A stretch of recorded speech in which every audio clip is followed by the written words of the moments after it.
श्रीमा Shri Arvind online Shri Arvind पाठचक्र रे योगदान करथिबा भाई बाबा मानक नमस्कार। आजिर आलोच्य विषय महाबहिर प्रथम अध्याय। महाबहिर प्रथम अध्याय प्रसंग रे आलोचना करबा निमंते भुवनेश्वर गैरेज छकर शरद भाई डॉक्टर शरद चंद्र रथन को मु अनुरोध करूची। शरद भाई तंकर वक्तव्य प्रदान करंतु। जहाँक कृपारे the world shall be God's visible garden house, जहाँक कृपारे man shall forget consent to mortality, अर्थात ए विश्व होई उठिब ईश्वरंकर एक प्रत्यक्ष उद्यान बाटिका। मृत्यु को स्वीकृति देवा लगी भूली जीव मनीष तांकरी चरण रे सेई परम प्रभु श्री अरविंद ओ दिव्य जननी श्रीमांक चरण रे कोटि कोटि प्रणाम। ऑनलाइन श्री अरविंद पाठचक्र रे जोग देइथिबा मोर सम्माननीय भाई ओ अपा माननकु विनम्र धन्यवाद। कमल भाई एवं वीर भाई को मोर धन्यवाद। आजी आमे मा बहिर प्रथम अध्याय संपर्क रे किछि आलोचना करिबा। ता पूर्वरु परम प्रभुंक निमंते शब्दर श्रद्धांजलि दिए। तुमे मो प्रभु तुमे मो सबु मो प्राण अधीश्वर शरण तुम चरण तले करुणा पाराबार नील आकाशे तुमे नीलिमा पुणी पूर्णिमा चांद सुंदर शोभा मधुर विभा ललित हस छंद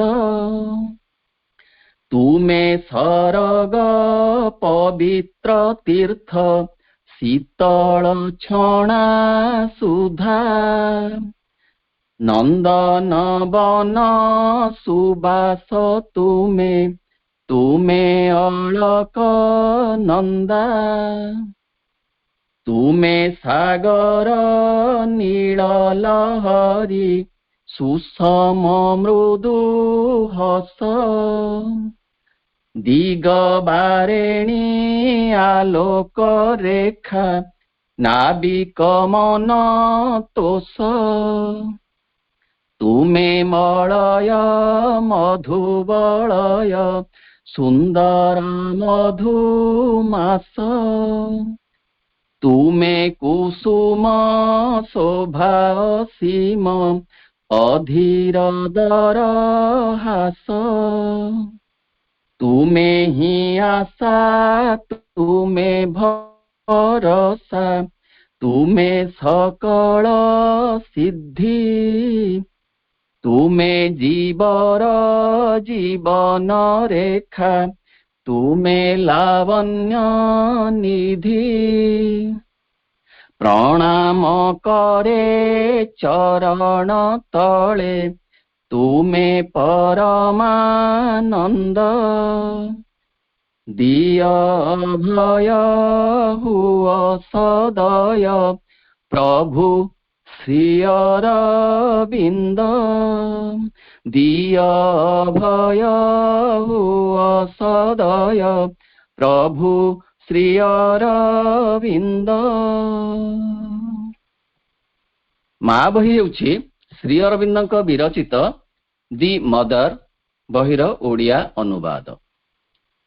एथिरे रहिथिबा 6टी अध्यायरु गोटिए दुईटी प्रश्नर उत्तर आकार रे एवं अन्य केतोटी प्रबंध आकार रे उपस्थापित। एई पुस्तकटी श्रीमा श्री अरविंदଙ୍କ जोग मंदिर अर्थात पूर्ण जोग मंदिरर मुखशाला सदृश। एहा बाट देई मुख्य मंदिर रे प्रवेश अवश्य करणीय। तेणु अनेक साधक अछंती जो माने कि माँ बहिर किछि अंश प्रतिदिन अभ्यास पूर्वक पठन करती। आज आमे एई माँ पुस्तकर प्रथम अध्याय संपर्क रे किछि आलोचना करिबा। प्रथम पाराग्राफ रे प्रभु लिखिछंती जो महान जो दुरूह कार्यटी आम्भ मानक साधनार लक्ष्य ताहा केवल दुईटी शक्तिर संयोग रे संपन्न होई पारे। गोटिए हेला निम्नरु आवाहन करे जो स्थिर अप्रतिहत आस्पृहा आउ अन्यटी हेला उपरु उत्तर दिए जो परम भागवत करुणा। देखिबा जे महान आउ दुरूह कार्यटी कोन, the great and difficult thing बोली प्रभु उल्लेख करिसंती। एहा हेउची रूपांतरर कार्य, मनर रूपांतर, प्राणर रूपांतर और शरीरर रूपांतर। मन हेब दिव्य मनरे परिणत नथिबा वर्तमान परी सेथिरे सीमितता, संकीर्णता, विभेदता, विच्छिन्नता, भांगी भांगी सबु कथा देखिबार प्रवणता। विश्व मन सहित थिबतार एकात्म हबार योग्यता अर्थात विश्व मनरे परिणत हबार क्षमता। प्राण सेपरी वासना, दाबी, क्षुधा, उत्तेजना प्रभृति को छाड़ी दिव्य प्राणरे परिणत हब अर्थात विश्व प्राण सहित एकात्म हब अर्थात विश्व प्राणरे ताहा परिणत हब। विश्व प्राणे प्राण मिशिब विश्व मनरे मन विश्व जीवन रे आसीब सेई मधु लगन। एकथा संभव हब किपरि ना दुईटी शक्तिर संयोग रे, कंजक्शन रे। गोटिए हेला निम्नरु आवाहन करुथिबा स्थिर अप्रतिहत आस्पृहा, a fixed and unfailing aspiration. आउ अन्यटी हेला उपरु उत्तर देउथिबा परम भागवत करुणा, ए सुप्रीम ग्रेस। ए दुईटी कथार कंजक्शन घटिब केतेबेले ना जेतेबेले ज्योति आउ सत्यर विधान को आश्रय कराजिब। ज्योति कहिले दी लाइट एंड सत्य दी ट्रुथ। लाइट तो ज्ञानर ज्योति, ज्ञानर आलोक, ज्ञानर अग्नि। एपरि भावरे ज्योति को आमे विचार करिबा। श्रीमद् भगवत गीतार कथा मने पड़े जार चतुर्थ अध्याय रे ज्ञानर बहुल चर्चा करा जाइछि। तेणु ए अध्यायर नाम रखा जाइछि ज्ञान योग। कुहा जाइछि नहि ज्ञानेन सदृशं पवित्रं इह विद्यते अर्थात ए जगतरे पवित्र ज्ञान सदृश किछि नाही। पुणी कहा जाइछि श्रद्धावान लभते ज्ञानम तत्पर संजतेन्द्रियः ज्ञान लब्ध्वा परम शांतिम अचिरेण अधिगच्छति। अर्थात श्रद्धावान जितेन्द्रिय तत्पर ज्ञान लाभ करन्ति, ज्ञान लाभ करी शीघ्र प्रशांति ओ मुक्ति लाभ करन्ति। पुनश्च कहा जाइछि ज्ञान रूपक असी द्वारा अर्थात खंडा द्वारा अज्ञानता जनित समस्त संशय को छेदन करा जाई पारे। श्री अरविंद दिव्य जीवन ग्रंथ रे ज्ञान कहिले उल्लेख करिसंती आत्मज्ञान, विश्वज्ञान और ब्रह्म ज्ञानर समन्वित ज्ञान को कहंती। प्रथमे आत्मज्ञान आविष्कृत हेबो, तापरे बाट फिटी जीव विश्वज्ञान को, विश्वज्ञान रु पुणी पथ परिष्कार होई जीव ब्रह्म ज्ञान को। ए तिनी ज्ञानर समन्वय रे यथार्थ ज्ञान आसीब एवं अतिमानस शक्ति ए तिनी ज्ञानर समन्वय रे अवतरण करिब। देह दिव्य देहरे परिणत हब, प्राण दिव्य प्राण रे ओ मन दिव्य मन रे। दिव्य देहरे परिणत हबा कथाटी आमको उत्कंठित करे। किपरि हब ए देह, किपरि हब से जीवन इत्यादि इत्यादि। सते सेतेबेले से शरीर रे नथिब आजिर शरीर परी रक्त मांस मेद मज्जा अथवा आलस्य जड़ता परिवर्तन विमुखता। दिव्य शरीर रूपरेख किपरि हेब मां कथोपकथन किछि जानिबा। मां कहती रूपांतरित दिव्य शरीर रे लघुता रहिब लाइटनेस, अर्थात शरीर स्थूल जड़ अंशटी अपसारित होइजिब, एहार घनत्व कमिजिब, शरीर हालका हेब, माध्याकर्षण शक्तिर प्रभाव कमिजिब। पुणी एथिरे नमनीयता आसिब, प्लास्टिसिटी, कोषगुड़िकर जड़ता कमिजिबा परे तामसिकता कमिजिब, नमनीयता बढ़ीजिब। आवश्यकता अनुसार ए शरीर निजर आकार बदलई पारिब। स्वच्छता रहिब, ट्रांसपरेन्सी, अर्थात से शरीर हेब स्वच्छ निर्मल दर्पण परी। स्वच्छ काच मध्यरे आलोक गति कला परी से शरीर मध्यरे आलोक गति करि पारिब। ज्योतिर्मयता लुमिनोसिटी रहिब ए शरीर रे, अर्थात ए शरीर रु एक ज्योति बिछुरित हब। बुलेटिन रे कहा जाइछि no more stomach, no more heart, no more blood circulation, no more lungs, all that is gone. मां कहती the supramental body will be unsexed since the need for animal procreation will no longer exist. एही होछि जहा कहा जाइछि महान आउ दुरूह कार्य। यह ज्योति आउ सत्यर विधान को आश्रय करी संगठित हब। जदि मिथ्या दाबी एहा उपरे लदी दिया जाए तेबे से निजर व्यर्थतार कारण हेब। द्वितीय पैराग्राफ रे प्रथम अध्याय रे कहा जाइछि। वर्तमान देखिबा मिथ्या दाबी कौन, the demands of the falsehood.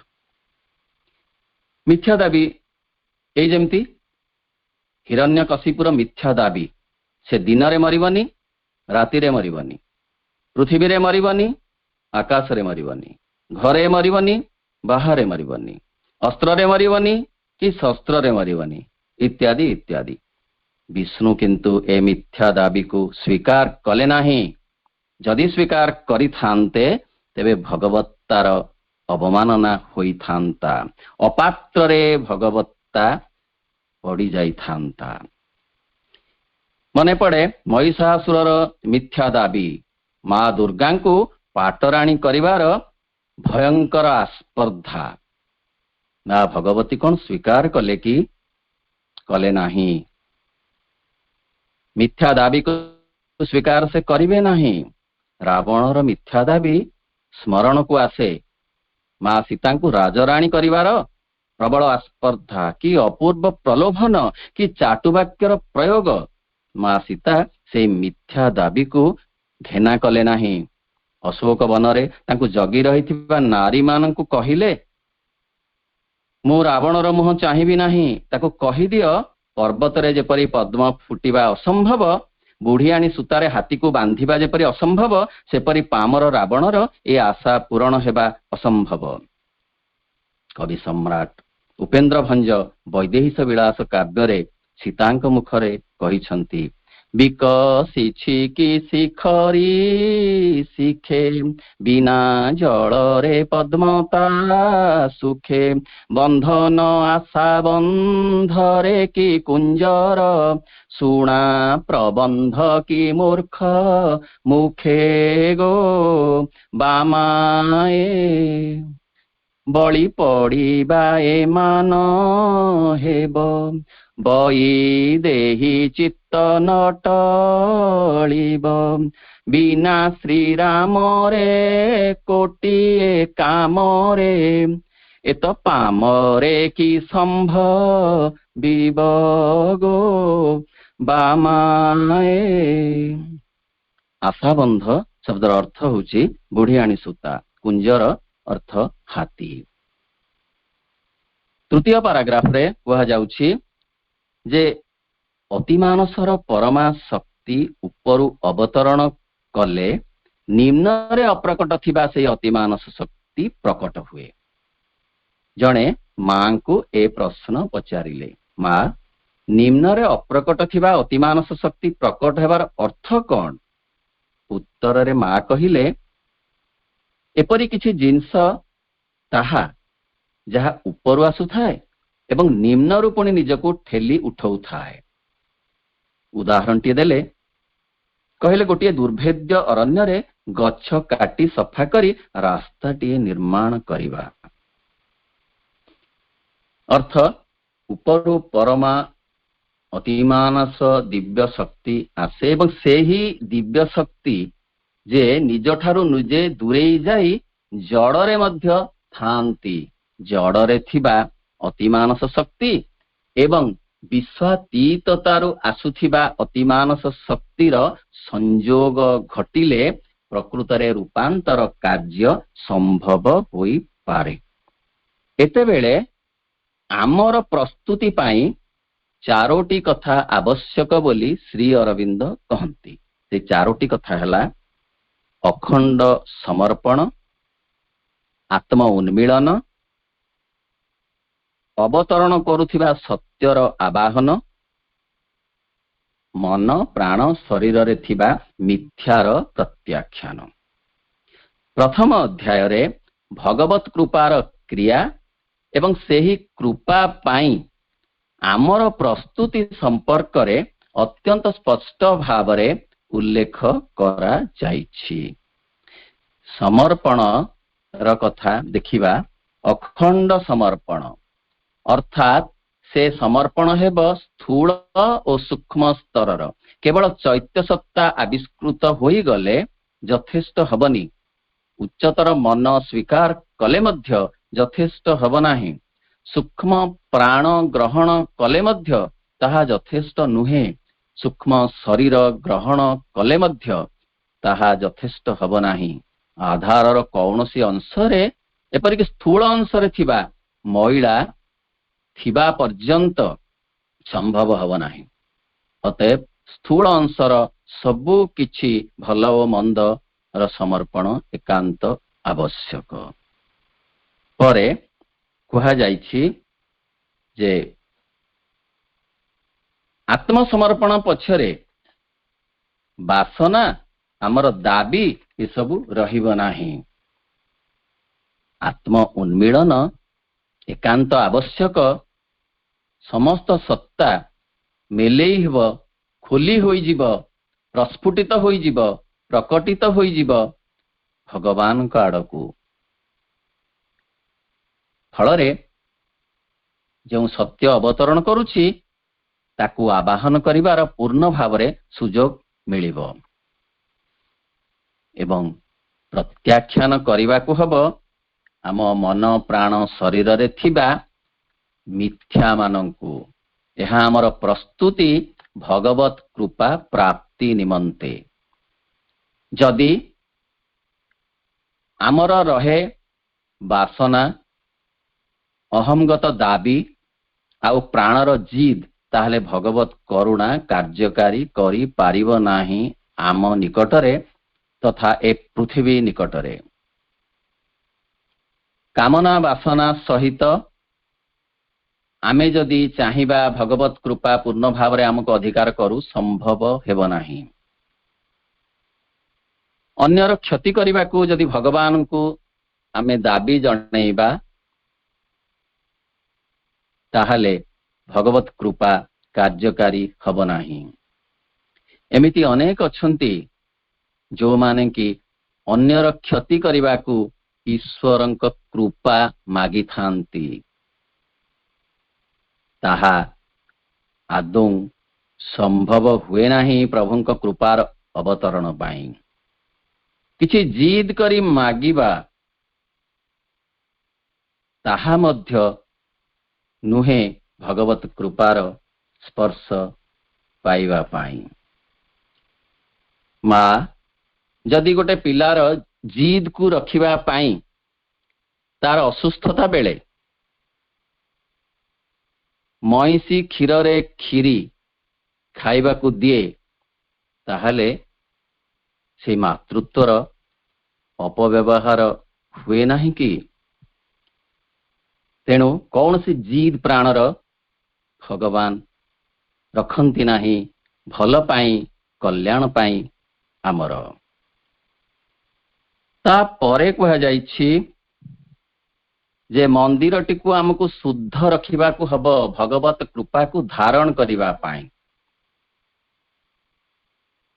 ଜଣେ ପଚାରିଲେ, ମା ଏହାର ଅର୍ଥ କ'ଣ? ମୁଁ ବୁଝିପାରୁନାହିଁ। ମା ଉତ୍ତର ଦେଇ କହିଲେ, ଦେହ ରୂପକ ମନ୍ଦିର ଓ ଆତ୍ମା ରୂପକ ମନ୍ଦିରକୁ ଶୁଦ୍ଧ ରଖିବାକୁ ହବ। ସ୍ୱାମୀ ବିବେକାନନ୍ଦଙ୍କର କଥାକୁ ସ୍ମରଣ କରି ସେ କହିଲେ ଯେ ବିବେକାନନ୍ଦ ଲେଖିଛନ୍ତି, ପ୍ରତିଦିନ ସକାଳେ ନିଜର ଶରୀର ଓ ଆତ୍ମାକୁ ପରିଷ୍କାର କରିବା ଦରକାର। ଯଦି ଉଭୟ ପାଇଁ ସମୟ ନଥାଏ, ତେବେ ଶରୀର ଅପେକ୍ଷା ଆତ୍ମାକୁ ପରିଷ୍କାର କରିବା ଅଧିକ ଉପାଦେୟ। ଅତଏବ ପରିଷ୍କାର ପରିଚ୍ଛନ୍ନତା ଶାରୀରିକ ସ୍ତରରେ, ମାନସିକ ସ୍ତରରେ, ପ୍ରାଣିକ ସ୍ତରରେ ଏକାନ୍ତ ଆବଶ୍ୟକ, ଭଗବତ କୃପାକୁ ଧାରଣ କରି ରଖିବା ପାଇଁ। ପରେ ପରେ କୁହାଯାଉଛି ଯେ ଦିବ୍ୟ ଶକ୍ତି ଯେତେ ଥର ଉତ୍ତରି ଆସି ସତ୍ୟକୁ ତୁମ ସମ୍ମୁଖରେ ଆଣି ରଖନ୍ତି, ସେତେ ଥର ତୁମେ ଯଦି ମୁଖ ଫେରାଇ ନିଅ ଏବଂ ବହିଷ୍କୃତ ହୋଇଥିବା ମିଥ୍ୟାକୁ ପୁନର୍ବାର ଡାକି ଆଣ, ତେବେ ଭାଗବତ କରୁଣା ନିଷ୍ଫଳ ହେଲା ବୋଲି ତାକୁ ତୁମେ ଦୋଷ ଦେଇପାରିବ ନାହିଁ। ଦୋଷ ଦେବ ତୁମ ନିଜ ସଂକଳ୍ପର ମିଥ୍ୟାଚାରକୁ ଏବଂ ତୁମ ଆତ୍ମସମର୍ପଣର ଅସମ୍ପୂର୍ଣ୍ଣତାକୁ। ଭଗବାନ ବାରମ୍ବାର ଆସନ୍ତି, ଶ୍ରଦ୍ଧାର ସହିତ ଆସନ୍ତି। ଦିବ୍ୟ ଜୀବନ ଗ୍ରନ୍ଥରେ କେତେ ଚମତ୍କାର ଭାବରେ ଏକଥା ପ୍ରଭୁ ଉଲ୍ଲେଖ କରିଛନ୍ତି ଯେ ଭଗବାନ ଅଧିକରୁ ଅଧିକ ଭଲ ପାଆନ୍ତି ତାଙ୍କ ସୃଷ୍ଟିକୁ, ମନୁଷ୍ୟମାନଙ୍କୁ, ଏବଂ ଚାହାନ୍ତି ତାଙ୍କ କୃପା ଅହରହ ସେଥି ଉପରେ ବର୍ଷଣ କରିବା ପାଇଁ। କିନ୍ତୁ ମନୁଷ୍ୟମାନଙ୍କର ପାତ୍ରଟି ଓଲଟି ଥାଏ, ପାତ୍ରରେ କଣା ହୋଇଥାଏ ବା ପାତ୍ରଟି ଏତେ ସାମାନ୍ୟ ହୋଇଥାଏ ଯେ ଭଗବତ କୃପାକୁ ତାହା ଦେହରେ ଧରି ରଖିବା ସମ୍ଭବ ହୁଏ ନାହିଁ। ମନେ ପଡୁଛି ମହାଭାରତର ସେଇ କଥା। ଶ୍ରୀକୃଷ୍ଣ ଯେତେବେଳେ ଦୂତ ହୋଇ ଆସିଥିଲେ କୌରବ ରାଜସଭାକୁ ଆଉ ପାଣ୍ଡବମାନଙ୍କ ପାଇଁ 5ଟି ପଡା ମାଗିବା ଉଦ୍ଦେଶ୍ୟରେ, ସେତେବେଳେ ଦୁର୍ଯ୍ୟୋଧନ ତାଙ୍କୁ ଅପମାନ ଦେଇ ଫେରେଇ ଦେଇଥିଲେ। ପ୍ରଭୁ ଶ୍ରୀକୃଷ୍ଣ ତାଙ୍କର ବିଶ୍ୱରୂପ ଦର୍ଶନ କରାଇଲେ। ସେ କିନ୍ତୁ ତାକୁ ଗ୍ରହଣ ନ କରି ମାୟାବୀର ମାୟା ବୋଲି ବିଚାର କଲେ। ଘୋଷଣା କଲେ ଅନ୍ୟମାନଙ୍କ ଆଗରେ, ଇଏ କେବଳ କୁହୁକ ବିଦ୍ୟା, ଯାଦୁ ବିଦ୍ୟା ମାତ୍ର। ଫେରିଗଲେ ଶ୍ରୀକୃଷ୍ଣ, ଦିବ୍ୟ ଶକ୍ତି ଫେରିଗଲା। ଆଉ ଥରେ ସମସ୍ତେ ନିହତ, ଭୀଷ୍ମ ସରଶଯ୍ୟାରେ ଶାୟିତ, ଦ୍ରୋଣ ନିହତ, କୌରବ ବଂଶ ଧ୍ୱସ୍ତ ବିଧ୍ୱସ୍ତ, ଏକମାତ୍ର ଜୀବିତ ଦୁର୍ଯ୍ୟୋଧନ। ସେଦିନ ରାତିରେ ଦୁର୍ଯ୍ୟୋଧନ ଯାଇ ସରଶଯ୍ୟାରେ ଶାୟିତ ଭୀଷ୍ମଙ୍କୁ ପ୍ରଶ୍ନ କଲେ କେଉଁଠାରେ ସେ ଆତ୍ମଗୋପନ କରିବେ। ଭୀଷ୍ମଙ୍କ ନିର୍ଦ୍ଦେଶ ଅନୁସାରେ ବ୍ୟାସ ସରୋବରରେ ଯାଇ ସେ ଆତ୍ମଗୋପନ କଲେ। ପାଣ୍ଡବମାନେ ସେଠାରେ ପହଞ୍ଚିଲେ, ଶ୍ରୀକୃଷ୍ଣ ମଧ୍ୟ ଯାଇ ସେଠାରେ ପହଞ୍ଚିଥିଲେ। ବ୍ୟାସ ସରୋବରରୁ ବାହାରି ଦୁର୍ଯ୍ୟୋଧନ ସର୍ତ୍ତ କଲେ ଯେ ମୁଁ ନିରସ୍ତ୍ର ଏବଂ ଏକା, ଫଳରେ ଜଣେ ଜଣେ ମୋ ସହିତ ସଂଗ୍ରାମ କରନ୍ତୁ। ସେତିକିବେଳେ କହିଲେ ଶ୍ରୀକୃଷ୍ଣ, ହେ ଦୁର୍ଯ୍ୟୋଧନ, ତୁମର ଶେଷ ସମୟ ଉପସ୍ଥିତ। ଏତେବେଳେ ତୁମେ କଣ ମାଗୁଛ ମାଗ, ଦିବ୍ୟ ଶକ୍ତି ନିଜେ ଆସି ଯାଚି କହୁଛନ୍ତି କଣ ମାଗୁଛ ମାଗ। ଦୁର୍ଯ୍ୟୋଧନ କହିଲେ, ହେ କେଶବ, କଣ ମୁଁ ମାଗିବି? ତୁମ ପାଖରେ ଯାହା ଅଛି ମୋ ପାଖରେ ତ ତାହା ଅଛି। ତୁମ ପାଖରେ ଏମିତି ଅଧିକା କଣ ଅଛି ଯେ ମୁଁ ମାଗିବି? ତୁମେ ଗୋବିନ୍ଦ, ମୁଁ ମାନ ଗୋବିନ୍ଦ। ତୁମେ ନାରାୟଣ, ମୁଁ ପନ୍ନଗ ନାରାୟଣ। ତୁମେ ଚାଲିଲେ ପଦ୍ମ ଫୁଟେ ନାହିଁ, ମୁଁ ଚାଲିଲେ ପଦ୍ମ ଫୁଟେ। ତୁମ ହୃଦୟରେ ଲକ୍ଷ୍ମୀ ଅଛନ୍ତି, ମୋ କାନ୍ଧରେ ଲକ୍ଷ୍ମୀ ଅଛନ୍ତି। ତେଣୁ ତୁମେ ମୋ ଠାରୁ କୌଣସି ଗୁଣରେ ବଡ଼ ନୁହେଁ ଯେ ମୁଁ ତମକୁ କିଛି କଥା ମାଗିବି। ଦିବ୍ୟ ଶକ୍ତିଙ୍କୁ ଫେରାଇ ଦେଲେ ପୁଣି ଥରେ ଅବଶ୍ୟ ଶେଷରେ ଗୋଟିଏ କଥା ମାଗିଲେ, ତା ହେଉଛି ମୁକ୍ତି। ପ୍ରଭୁ କୃପା ପରବଶ ହୋଇ ତାହା ଦେଲେ, କାରଣ ଭଗବାନ ଦୟାମୟ, କୃପାମୟ, ଶ୍ରଦ୍ଧାମୟ। ତାପରେ କୁହାଯାଇଛି ଯେ ରୂପାନ୍ତର ହେବ ସର୍ବାଙ୍ଗୀନ। ସୁତରାଂ ଯାହା କିଛି ତାର ପ୍ରତିରୋଧୀ, ସେ ସବୁର ସର୍ବାଙ୍ଗୀନ ପରିହାର ହିଁ ପ୍ରୟୋଜନ। ଅର୍ଥାତ୍ ଯେଉଁ ରୂପାନ୍ତର ହେବ ଜୀବନ କ୍ଷେତ୍ରରେ ଓ ଜଗତ କ୍ଷେତ୍ରରେ, ସିଏ ପରିପୂର୍ଣ୍ଣ ରୂପାନ୍ତର ହେବ, ଆଂଶିକ ନୁହେଁ। ସେଥିପାଇଁ ଦରକାର ଦୁଇଟି କଥା। କିଛି ଯାହା ଭଲ କଥା ଅଛି ତାକୁ ବି ଦେବାକୁ ପଡ଼ିବ, ସମର୍ପଣ କରିବାକୁ ପଡ଼ିବ। ଯାହା ପ୍ରତିରୋଧ କରୁଛି ଅଗ୍ରଗତି ଦିଗରେ, ଚେତନାର ବିକାଶ ଦିଗରେ, ତାକୁ ମଧ୍ୟ ସମର୍ପଣ କରିବାକୁ ପଡ଼ିବ। ପ୍ରଶ୍ନ କଲେ ଜଣେ ସାଧକ ମାଙ୍କୁ ଯେ ମା,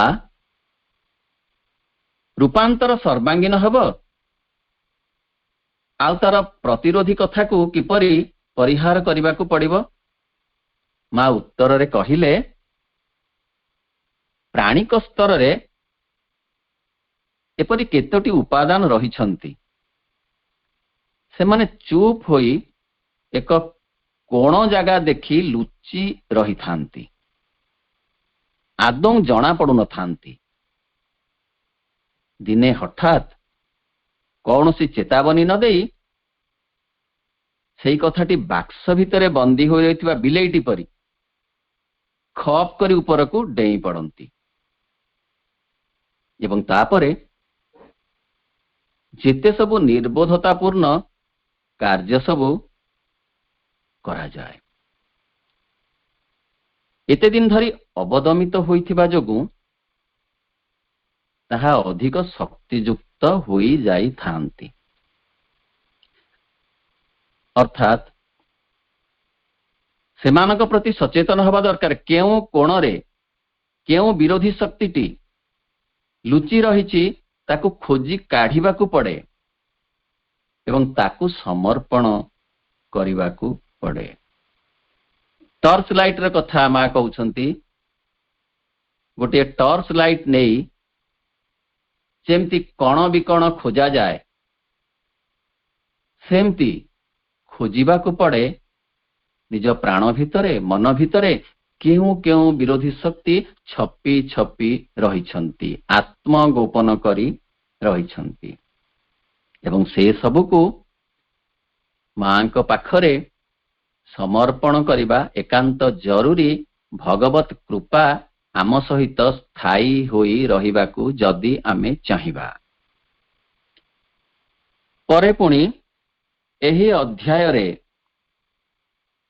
ଲେଖିଛନ୍ତି ପ୍ରଭୁ, ଏପରି ଭାବିବ ନାହିଁ ଯେ ସତ୍ୟ ଏବଂ ମିଥ୍ୟା, ଆଲୋକ ଏବଂ ଅନ୍ଧକାର, ଆତ୍ମଦାନ ଏବଂ ସ୍ୱାର୍ଥପରତା ଉଭୟଙ୍କୁ ଭଗବାନଙ୍କ ନିବେଦିତ ମନ୍ଦିର ମଧ୍ୟରେ ଏକ ସଙ୍ଗେ ବାସ କରିବାକୁ ଦିଆଯାଏ।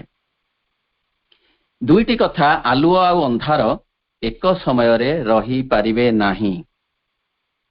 ଯଦି ଏକ ସମୟରେ ରହନ୍ତି ତାହେଲେ ଚେତନାର ଅଗ୍ରଗତି ହେବ ନାହିଁ।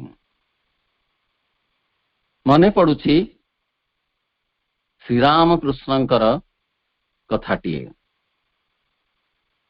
ଉପରେ ଉପରେ ଥିବ ସତ୍ୟର ଆରାଧନା କଲା ପରି ଛଳନା ନା ବ୍ୟବସ୍ଥା, ଆଉ ଭିତରେ ଭିତରେ ମିଥ୍ୟାଚାରର ପରିପୂର୍ଣ୍ଣତା। କହିଛନ୍ତି ଗୋଟିଏ ସୁନା ଦୋକାନ ସମ୍ପର୍କରେ। ବାପ ଆଉ 3 ପୁଅ ମିଶି ସୁନା ଦୋକାନ କରିଛନ୍ତି। ସୁନା ଦୋକାନକୁ କିଣିବା ପାଇଁ ଗରାଖମାନେ ପଶିଲା ବେଳେ ବଡ଼ ପୁଅ ମାଳାଟିଏ ଧରି ଜପୁଥିବାର ସମସ୍ତେ ଦେଖନ୍ତି। ସେ ମାଳାରେ ସେ କହୁଥାନ୍ତି କେଶବ କେଶବ କେଶବ କେଶବ କେଶବ କେଶବ। ଦ୍ୱିତୀୟ ପୁଅ ପାଖକୁ ଗଲା ବେଳକୁ ସେଠି ଶୁଭୁଥାଏ ଆଉ ଗୋଟିଏ ମାଳାର ଧ୍ୱନି, ମାଳା ଗଡ଼େଇବାର ଶବ୍ଦ, ମାଧବ ମାଧବ ମାଧବ ମାଧବ ମାଧବ ମାଧବ। ତାପରେ ସେମାନେ ସୁନାକୁ ନିର୍ବାଚନ କରି ଯେତେବେଳେ ତୃତୀୟ ପୁଅର ଡେସ୍କ ପାଖକୁ ଯାଆନ୍ତି ସେତେବେଳେ ସେ କହନ୍ତି ହରେ ହରେ ହରେ ହରେ ହରେ ହରେ ହରେ ହରେ ସେ ଜପୁଥାନ୍ତି। ଚତୁର୍ଥରେ ଅର୍ଥ ଶେଷରେ ଦ୍ୱାର ପାଖରେ ବାପା ବସିଥାନ୍ତି ଟଙ୍କା ଅଧିକରୁ ଅଧିକ ହରଣ କରିବା ପାଇଁ। ଅତଏବ ବାହାରେ ଭଗବାନଙ୍କ ନାମ କିନ୍ତୁ ଭିତରେ ଠକାମିର ବ୍ୟବସ୍ଥା। ଏପରି ହେଲେ ଭଗବାନ କେବେ ହେଲେ ରହିବେ ନାହିଁ ସେ ଭିତରେ, ସେଇ ମନ୍ଦିର ଭିତରେ, ଅନ୍ତରର ମନ୍ଦିର ଭିତରେ। କୁହାଯାଇଛି ମନରେ ନାହିଁ କି ମାଳାରେ ନାହିଁ,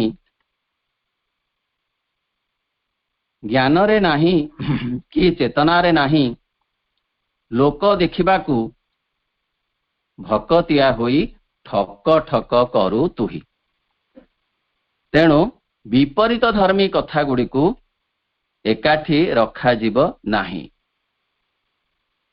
ବରଂ ଏକାଗ୍ର ଚିତ୍ତରେ ପରିପୂର୍ଣ୍ଣ ଭାବରେ ସମର୍ପଣ କରିବାକୁ ହେବ ଭଗବାନଙ୍କ ନିକଟରେ, ମା ଭଗବତୀଙ୍କ ନିକଟରେ। ଏବଂ ସେ ସମର୍ପଣ ହେବ ଏକ ଜୀବନ୍ତ ସତ୍ତାର, ଜଡ଼ ପୁତ୍ତଳିକାର ନୁହେଁ। ଏହି କଥାଟିକୁ ବୁଝିବା ପାଇଁ ମା ଉତ୍ତର ଦେଇ କହୁଛନ୍ତି, ଉଦାହରଣ ଦେଇ କଥାଟିକୁ ବୁଝାଇ ଦେଇଛନ୍ତି। ମା କହିଛନ୍ତି ତୁମେ ନିଜ ହାତରେ ବନ୍ଧା ହୋଇଥିବା ଘଡ଼ିର ସମର୍ପଣ କଥାକୁ ଉଲ୍ଲେଖ କରିପାର। ତୁମେ ସେଥିରେ ଚାବି ଦିଅ ଓ ତାହା ଚାଲେ। ଏହାକୁ ଆମେ ଜୀବନ୍ତ ସତ୍ତାର ସଚେତନ ସହଯୋଗ ବୋଲି ଆଦୌ କହିବା ନାହିଁ। ଏହା ଏକ ଯାନ୍ତ୍ରିକତା। ଯନ୍ତ୍ରକୁ ଚାବି ଦେଲେ ତାହା ଚାଲେ, ସେଥିରେ ଆନ୍ତରିକତା ନଥାଏ ଯନ୍ତ୍ରର, ସେଥିରେ ଆତ୍ମୀୟତା ନଥାଏ, ସେଥିରେ ଜୀବନୀ ଶକ୍ତି ନଥାଏ। ସମର୍ପଣ ହେବ ଆନନ୍ଦର ସହିତ, ଆନ୍ତରିକତାର ସହିତ,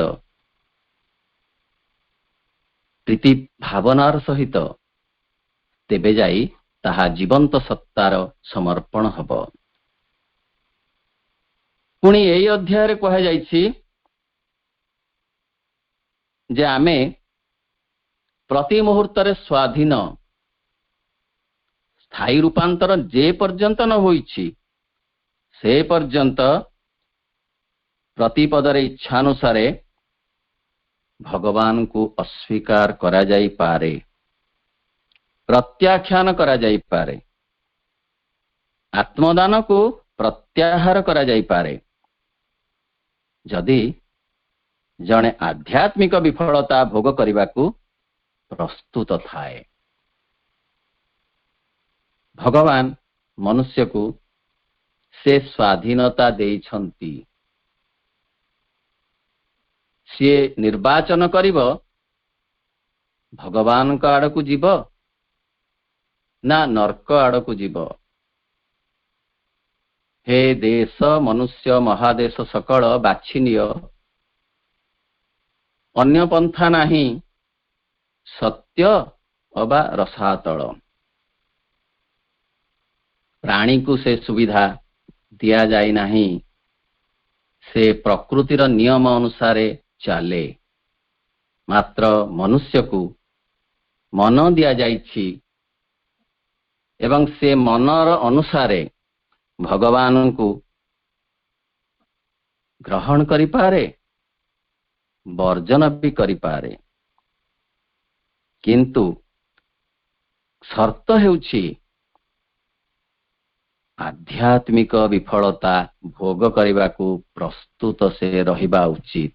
अर्थात माँ गोटे जगार कहले जदि जणे भगवान को अस्वीकार करे, तार कामना वासना नहीं रहे, ताहले वर्ष वर्ष धरी सेपरी रहिले मध्य तार चेतनारे इंचे भी अग्रगति हब नाही।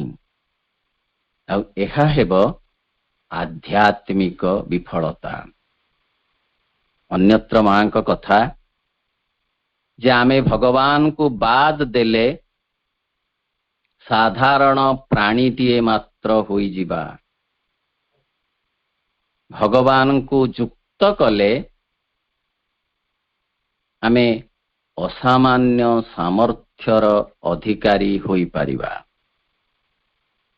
अतएव भगवत कृपा को स्थायी भावरे प्रतिष्ठा करिबा पाई आम भितरे दरकार अछि भगवान को स्वीकार करिबा, ग्रहण करिबार मानसिकता रखिबा। देव मुहूर्त आसीछि, एतेबेले प्रदीप जळेई रखिबाकू मां बारंबार कहिछंती एवं ताहा ही एकमात्र करणीय कार्य।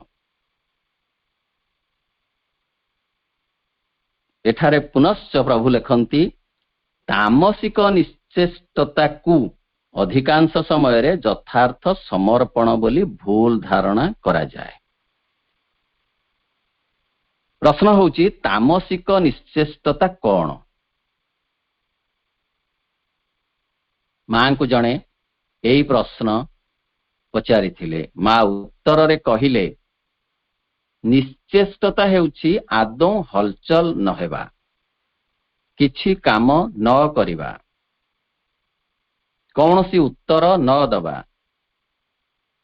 मात्र ता भितरे ग्रहणशीलता थिबा। मात्र तामसिक निश्चेष्टता रे आदौ ग्रहणशीलता न थाए। यह पूरापूरी जड़ पत्थर खंड परी एक जिनिस मात्र। तापरे पुनर्बार प्रभु कहंती जे आवश्यक सानंद समर्थ सहयोगी आत्मसमर्पण। समर्पण कहिले भगवान को निकट रे आत्मदान। यह हेबा उचित खुशी भरा, प्रफुल्लता युक्त और आनंदमय। एई समर्पण हेबा सामर्थ्य युक्त, दुर्बलता जनित नुहे। भगवान को निकट रे निजको देई दबा रे आनंद अनुभव करबा को हबो, कारण तांको जिनिस तांको दबारे अपूर्व प्रीतिमयता अनुभूत हब। ନିଜକୁ ଦେଇଦବା ସର୍ବାନ୍ତକରଣରେ ରାଧା ଭାବ ରଖିବା ହିଁ ଏହାର ସାର୍ଥକ ଉଦାହରଣ। ଯିଏ ସବୁ କିଛି ଦେଇ ଆତ୍ମସନ୍ତୋଷ ପାଆନ୍ତି ସେ ରାଧା। କହନ୍ତି ମୁଁ ତମର, ମୋର ଯାହା ଅଛି ସବୁ ତମର। ଚନ୍ଦ୍ରାବଳୀଙ୍କର ଦାନ ବା ସମର୍ପଣ ଟିକିଏ ଭିନ୍ନ। ଚନ୍ଦ୍ରାବଳୀ କହନ୍ତି ତମେ ମୋର, ତଫାତ୍ ଅଛି ଦୁଇଟି ବାକ୍ୟ ଭିତରେ ଆକାଶ ପାତାଳର। ତେଣୁ ଦୁର୍ବଳତା ଜନିତ ସମର୍ପଣ ନୁହେଁ ଯଥାର୍ଥ ସମର୍ପଣ, ବରଂ ସବଳତା ଆସେ, ସଫଳତା ଆସେ ସମର୍ପଣରେ। ପୁନଶ୍ଚ ପ୍ରଭୁ କହିଲେ ସହଯୋଗୀ ଆତ୍ମସମର୍ପଣ।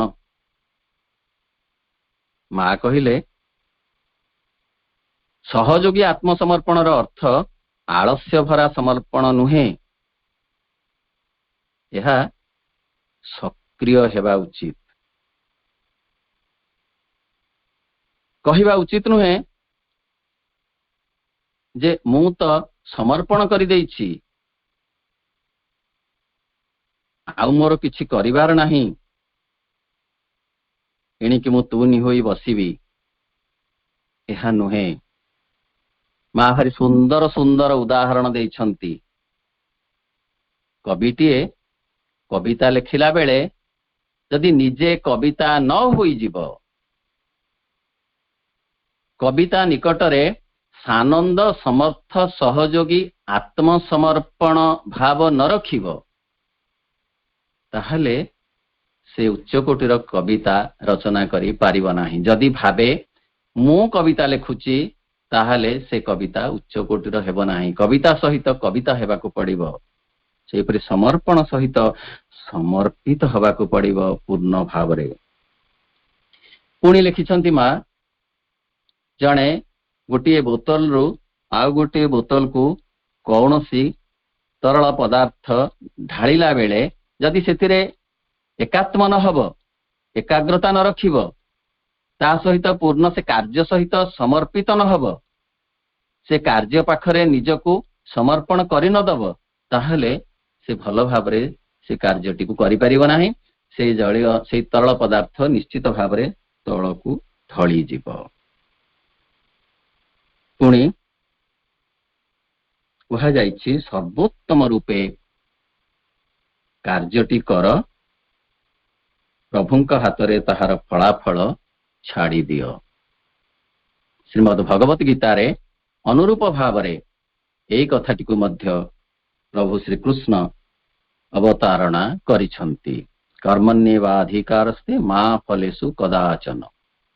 କର୍ମରେ ତୁମର ଅଧିକାର, କିନ୍ତୁ ଫଳରେ ନୁହେଁ।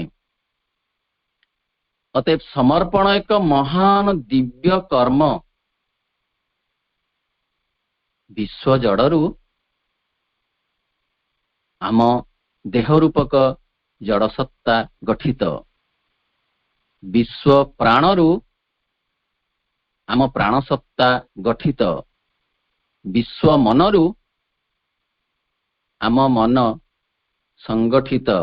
ଅତଏବ ସେ ସବୁ ତାଙ୍କର, ଆମର ନୁହେଁ। ତାଙ୍କୁ ତାଙ୍କ ଜିନିଷ ଦବାରେ ଏତେ କୁଣ୍ଠା କାହିଁକି? ସେଥିପାଇଁ ପ୍ରଫୁଲ୍ଲ ଚିତ୍ତରେ ସମର୍ପଣ କରିବା ଉଚିତ। ଆନନ୍ଦିତ ମନରେ ତାଙ୍କୁ ତାଙ୍କ ଜିନିଷ ଦବାର ଅଛି। ଶ୍ରୀରାମକୃଷ୍ଣ ମା କାଳୀଙ୍କ ଆଗରେ ଯାଇ ନମ୍ରନତ ହୋଇ କହୁଥିଲେ, ମା, ନିଅ ତୁମର ଧନ, ନିଅ ତୁମର ଯଶ, ନିଅ ତୁମର ପ୍ରତିଷ୍ଠା, ସେସବୁ ତୁମର, ସେସବୁ ତୁମର। ସତେ ଭଗବତ କୃପାକୁ ଧରି ରଖିବା ପାଇଁ समर्पण एकांत आवश्यक। सत्य ज्ञान दीप्त शिष्यर अनुगत्य एकांत आवश्यक। The obedience of the illumined disciple of the truth। सत्य ही भगवान, भगवान ही सत्य। तेणु भगवानंकर अनुगत्य को ग्रहण करिबा, अनुगत हवा, तांकर दासत्व ग्रहण करिबा, तांकर शिष्यत्व ग्रहण करिबा, ए होची जीवनर सार्थकता। अहरह दिव्य कृपा झरुछि, ताहाकु आम जीवन रे प्रतिफलित करिबा पाई दरकार अछि मन भितरे अनुगत्यर भाव, शरणागतर भाव,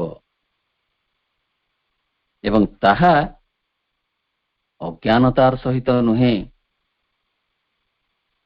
ताहा ज्ञान दीप्ततार सहित एवं भगवानंकर एकनिष्ठ सेवक हबार अनुगत्य, सेवा करिबा। सेवक समस्ते सेव्य जणे मात्र, से हेउछन्ति भगवान। ईश्वर स्वतंत्र, से सेव्य, समस्ते तांकर सेवारे लागिछन्ति। सूर्य चंद्र बासुकी पवन नदी समुद्र समस्ते तांकरी सेवारे ही लागिछन्ति। से होउछन्ति परम सेव्य। मनरे सेई भाव रहिबो जे मो सेवक मात्र, से मोर परम दिव्य सेव्य सत्ता।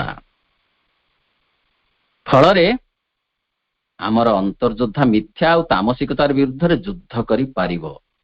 जदि आमे से अनुगत्य स्वीकार करिबा प्रभुंक पाखरे, ताले आम भितरे थिबा तामसिकता अपसरी जीव एवं आमे जणे सैनिक होई पारिबा चेतनार जय यात्रा रे। व्यर्थता आसीबो, विपत्ति आसीबो। प्रभु कहउछन्ति जो माने ए जोग रे पाद देइछन्ति सेमानको अधिक अधिक विपद आसीबो। हिमखंड अजाड़ी होई पड़िबो, खंडा धार रे चालिबाकू पड़िबो। तथापि श्रद्धा दरकार, श्रद्धा दरकार। श्रद्धा रहिबो प्रभुंक पाई, मांक पाई, पूर्णजोग पाई, दिव्य जीवन पाई, दिव्य जगत पाई। खोजी खोजी एपरी जोग पाई मु नाही काहीं, सबु जोगर राज राणी पूर्ण जोग एही। जदि मन कहिबो मु ठिकणा जगारे पहुंची जाइछि, बहु बांक बुली बुली मु ठिकणा घाटरे पहुंची एवं सेठी ए अनुगत्य भाव प्रभुंक पई आसिले श्रद्धा आसीबो। श्रद्धा श्रद्धा श्रद्धा। प्रभु कहउछन्ति तिनि थर मांक पई श्रद्धा रखिले मो जोग परा हुए। बहु बुली बुली बाट भूली भूली मु बहु बुली बुली बाट भूली भूली शेषरे पाइछि बाट। बहु बांक बुली जीवन नौका, बहु बांक बुली जीवन नौका, शेषरे पाइछि घाट। मनरे जदि एमती धारणा आसे, एमती विश्वास आसे, एमिति प्रकार प्रत्यय भाव आसे, ताहले श्रद्धा बढ़िबो। श्रद्धार जय हो, दिव्य जीवनर जय हो, पूर्ण जोगर जय हो।